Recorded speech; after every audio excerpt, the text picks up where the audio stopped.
The Oval Portrait by Edgar Allan Poe. We saw the dark shape of the roof above the forest.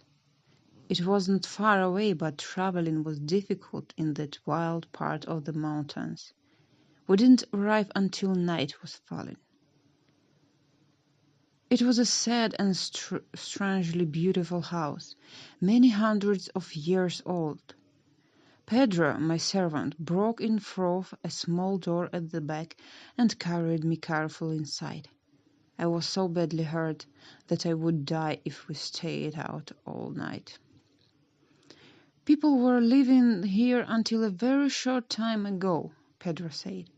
They left in a hurry. He carried me through several tall, richly decorated rooms to a small room in a corner of the great house. He helped me to lie down on the bed. There were a lot of very fine modern pictures in the room. I looked at them for a while in the dying light. They were everywhere on the walls, all around me. After dark, I couldn't sleep because of the pain. Also, I was so weak now that I was afraid that I was dying. So I asked Pedro to light the lamp beside the bed. I began to look at the pictures on the walls, and as I did so, I read a small book. I found this book on the bed next to me. It describes all the pictures in the room, one by one, and told their stories. I looked and read for a long time, and the whole hours passed quickly. Midnight came and went. My eyes became more and more tired, and soon I found it hard to read the words on the page. So I reached out. That was painful and difficult, and moved the lamp closer. Now the lamp's light fell in a different part of the room, a part that was in the deep shadow until then. I saw more pictures, and among them there was a portrait of a young woman. As soon as I saw it, I closed my eyes. Keeping my eyes closed, I tried to understand why. Why did I suddenly close my eyes like that? Then I realized I needed to give myself time. I needed time to think. Was I sure that I really saw what I thought I saw? Was I dreaming? No, I was suddenly very awake. I wanted until I was calm again. Then I opened my eyes and looked a second time. No, there was no mistake. My eyes was seeing what they saw the first time, only seconds before. The picture, as I said, was a portrait. It was oval in shape and showed the head and shoulders of a young woman. It was the funniest and the most beautiful painting that I have ever seen. And I know I never ever saw a woman as beautiful as her. But it was not her beauty that shook me so suddenly from my half-sleep. And it was not the beauty of the painter's work that excited me in such a strange way. I stayed for perhaps an hour, half sitting, half laying, never taking my eyes off the portrait. Then at last I understood. At last I realized that the true secret of the picture was, and I fell back in the bed again. It was the way she was looking at me. Her eyes, that beautiful smile, that way she looked at me. She was so real. It was almost impossible to believe that she was just paint, that she was not alive. The first time I looked at the portrait, I simply couldn't believe what my eyes were seeing. But now I felt a very different feeling growing inside me. And the more I looked into those eyes, the more I looked at the beautiful smile, the more I was afraid. It was a strange, terrible fear that I couldn't understand. It was a fear mixed with horror.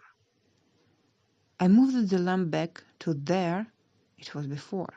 The portrait was now hiding in darkness again. Quickly, I looked through the book until I found the story of the oval portrait.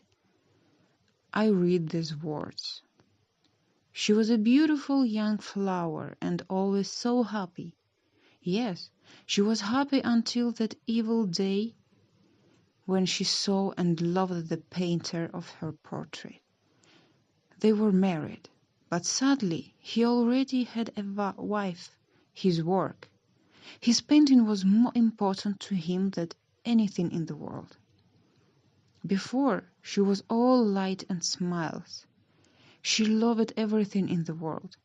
Now she loved all things but one, her husband's work. His painting was her only enemy, and she began to hate the paintings that kept her husband away from her. And so it was a terrible thing that when he told her that he wanted to paint his young wife's portrait. For weeks she sat in the tall, dark room while he worked. He was a silent man, always working, always lost in his wild, secret dreams.